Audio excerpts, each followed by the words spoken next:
এক ভাই প্রশ্ন করেছেন যে নামাজে যদি ভুল হয় তো সহসিদ্ধা আমি কিভাবে দেব, এটাই ওনার জানার বিষয়। তার সংক্ষিপ্ত উত্তর হলো যে প্রথমত আমরা বলতে পারবো যে সহসিদ্ধা কেন দেওয়া হয়। সহসিদ্ধার কয়েকটা কারণ থাকে। হয় রোকনগুলি বা ফরজগুলি কম বেশি করে ফেলেছে, মানে বেশি করে দিয়েছে, 4 রাকাত জায়গায় 5 রাকাত পড়েছে, বা 4 রাকাত জায়গায় 3 রাকাত পড়েছে, মানে কম বেশির মাধ্যমে সহসিদ্ধা দেওয়া লাগে।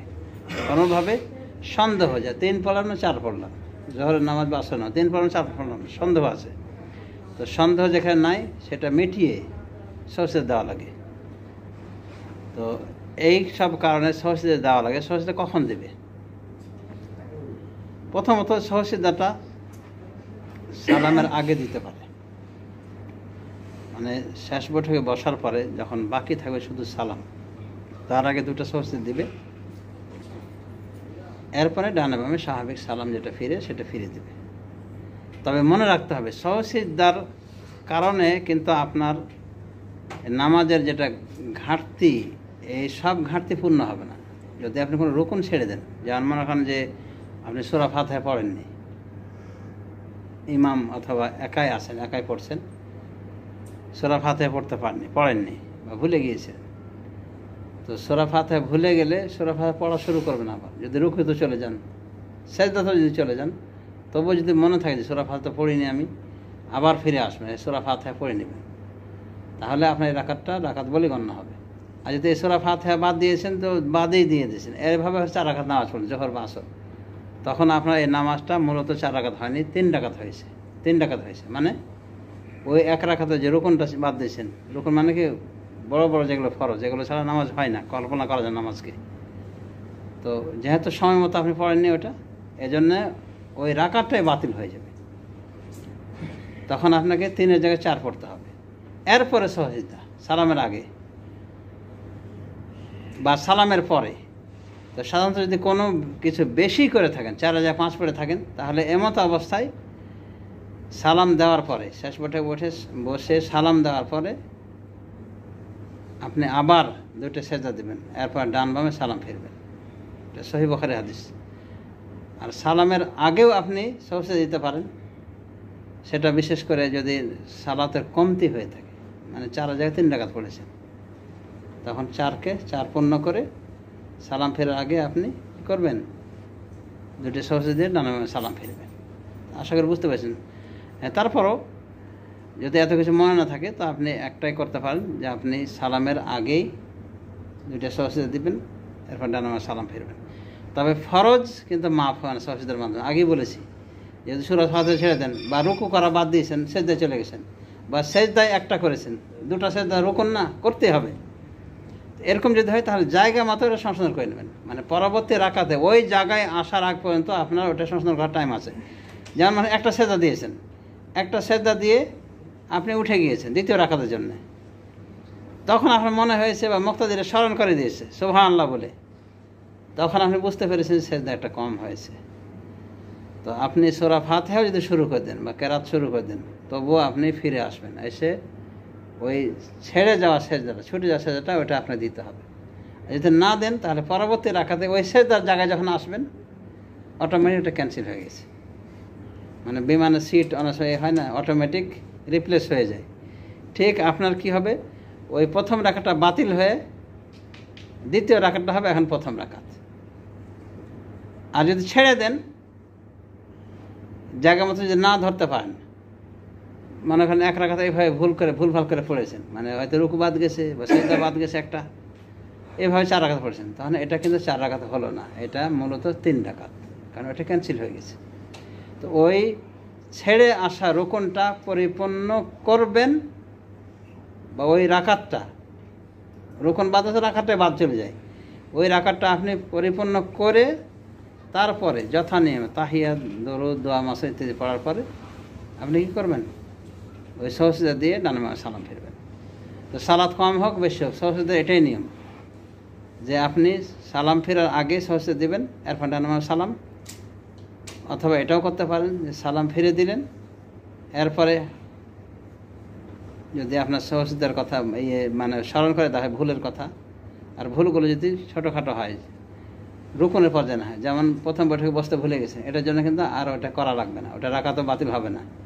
কারণ প্রথম বৈঠকটা আর এর দোয়াটা এটাকে ফরজ রাখা হয়নি।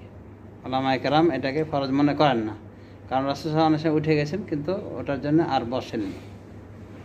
তো এই জাতীয় যেগুলো ওয়াজিব বা সুন্নাতে মুআক্কাদা, এগুলো ছেড়ে দিলে এগুলো সহজে দ্বারা এগুলো কভার হয়ে যাবে, ঘাটতি পূরণ হয়ে যাবে। কিন্তু রুকুন ছেড়ে দিলে সেটা কিন্তু ছাড়াই আপনি সহজে দিয়ে নামাজ কমপ্লিট করতে পারবেন না, নামাজকে ত্রুটিমুক্ত করতে পারবেন না। আশা করি বুঝতে পেরেছেন যে সহজে দেওয়ার দুটা তরিকা। সালাতের আগে, সালাম ফেরার আগে দুইটা সহজে দিয়ে ডানে বামে সালাম ফিরবেন, আবার সালাম ফেরার পরেও সহজে দিতে পারেন। সেটা কীভাবে? দুটো সহজে দিয়ে ডানে বামে আবার সালাম ফেরা। এটা হলো সহি তরিকা, বুখারী মুসলিমে বিভিন্ন হাদিস রয়েছে। আর আমরা দেশি তরিকা যেটা সহজে দিয়ে থাকি, এই তরিকা এই পর্যন্ত আমি কোনো সহি হাদিস পাইনি। এবার সুস্পষ্ট করে বললাম, প্রতিবাদ করা কেউ থাকলে এই মিডিয়াতে যাচ্ছে, আমাকে হাদিস নাম্বার সহ দেখিয়ে দেবেন, বাস। আমি তখন থেকে বলা শুরু করছি, না এটারও দলিল আছে। ওটা অনেকটা বানাওয়ার লাগতেছে আমার নিকটে। কথা কোনো সহি হাদিস আমার চোখে এ পর্যন্ত পড়েনি। আমাদের নিয়ম, আমাদের দেশে যেভাবে রয়েছে সহজে দেওয়ার। আবার অনেক সময় দেখা যায় একটু যদি ভুল করা হয়, যদি বলা হয় হুজুর বৈঠকে বসতে তো ভুলে গেছেন বা এই করে, তখন হুজুর কি মানে নামাজের শেষ পর্যায়ে গেল, বলে নামাজ আমরা ওটা বাদ, আবার নতুন করে পড়ি, এরকম পড়ে না? এটা অজ্ঞতা। নতুন করে কেন পড়বে? যেখানে ভুল সেই ভুলটা সে নিলিত হয়ে গেল। নবী সাল্লাল্লাহু আলাইহি ওয়াসাল্লাম 2 রাকাত পড়ে, বুখারী মুসলিম হাদিস, জোহর বা আসর 2 রাকাত পড়ে উনি মসজিদে রাখা একটা খেজুরের ডালে ঠেস দিয়ে বসে আছেন এবং গম্ভীর হয়ে বসে আছেন। কেউ কিছু বলার সাহস পাচ্ছে না, নামাজ কম হয়েছে। তো জুলিয়াদার নামে একজন সাহাবী, ওনার হাতটা লম্বা ছিল, দেখতে হাতটা লম্বা লাগতো, তো এই জন্য বলতো তাকে 2 হাতওয়ালা। তো উনি সাহস করে বলছেন, ইয়া রাসূলুল্লাহ কুসিরাতিস সালাত আম নাসিতা, হে আল্লাহর রাসূল, নামাজ কি কম করা হয়েছে? মানে কসর করে দেওয়া হয়েছে, মুসাফির যেমন কসর করে এরকম কম করে দেওয়া হলো নাকি আপনি ভুলে গেছেন? নবী সাল্লাল্লাহু আলাইহি ওয়াসাল্লাম রাগ হয়ে ওই রাগের মাথাতেই বলেছিলেন, লাম আনসা ওয়া লাম তুকসার, আমি ভুলিও নি, নামাজ কসরও করিনি, কমও করিনি। এরপরে নবী সাল্লাল্লাহু আলাইহি ওয়াসাল্লামের একটা সন্দেহ হয়েছে যে কি জানি হয়তো এরকম হয়ে গেছে কিনা। আবু বকর ওমরকে বলছেন যে আসলে কি আবু বকর ওমর নামাজ কম হয়েছে? বলছে হ্যাঁ, 2 রাকাত পড়ে আপনি সালাম ফিরছেন আজকে।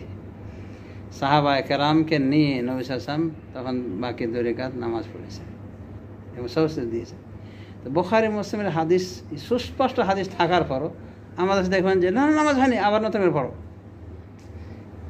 আর সহজে দিলে হাঁটা বাটা করে সহজে দিচ্ছে। তো যাই হোক, আরব দেশে আসেন আলহামদুলিল্লাহ, আরবরা যে তারা যে দেখে দেখে ইসলাম পালন করে, সেটা একটা উদাহরণ যে একটা জাহেল পর্যন্ত সহজে ঠিক মতো করে দিতে পারে, যেটা আমার দেশে যায় না। একটু ভুল হলে আবার ঘুরিয়ে পড়ে না, নাকি বানিয়ে বলছি আমি নিজেই দেখছি। তারাবি নামাজ কোন জায়গায় যেন একটু ভুল হয়েছে, বলছে ওটা বাদ, ওই 2 রাকাতই বাদ। তো যা হোক, আশা করি আমরা জানতে পেরেছি সহসিদ্ধার নিয়ম তরিকা, সেই হিসেবে পড়ার চেষ্টা করবেন। বিশেষ করে যারা ইমামতি করার যোগ্য, ইমামতি করলে এরকমই যদি ভুলগুলো মেজর ভুল হয়, রোকনের ভুল হয়, তাহলে রোকনটাকে ধরবেন জায়গা মতো। আর যদি ওটা ছেড়ে দিন তাহলে কিন্তু সহসে দিয়ে কাম হবে না।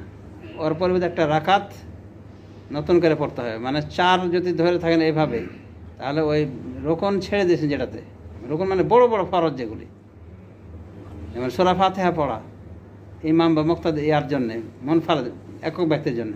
ইমার পিছনের বিষয়টা আমরা নর্মাল রাখার চেষ্টা করছি, অত হার্ড লাইনে যেতে না। কারণ ইমার পিছনে কেরাতটা ফরজ পর্যায়ে না নফল পর্যায়ের ইমামের কেরাত যথেষ্ট হবে কি হবে না ইখতিলাফ রয়েছে।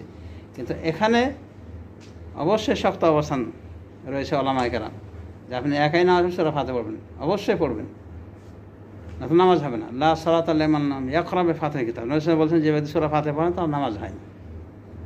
তো এই জন্যে রোকন যেগুলো ছেড়ে দেবেন, এগুলো কিন্তু শুধু সহজ দিয়ে কাম হবে না। সহজ দিয়ে কোনগুলো ছাড়বে? যেগুলো ওয়াজিব বা সুন্নাহ মুআক্কাদা পর্যায়ে, যেমন আপনার প্রথম বৈঠক করাটা, এটা সুন্নাত মুআক্কাদা, কেউ কেউ ওয়াজিব বলছে।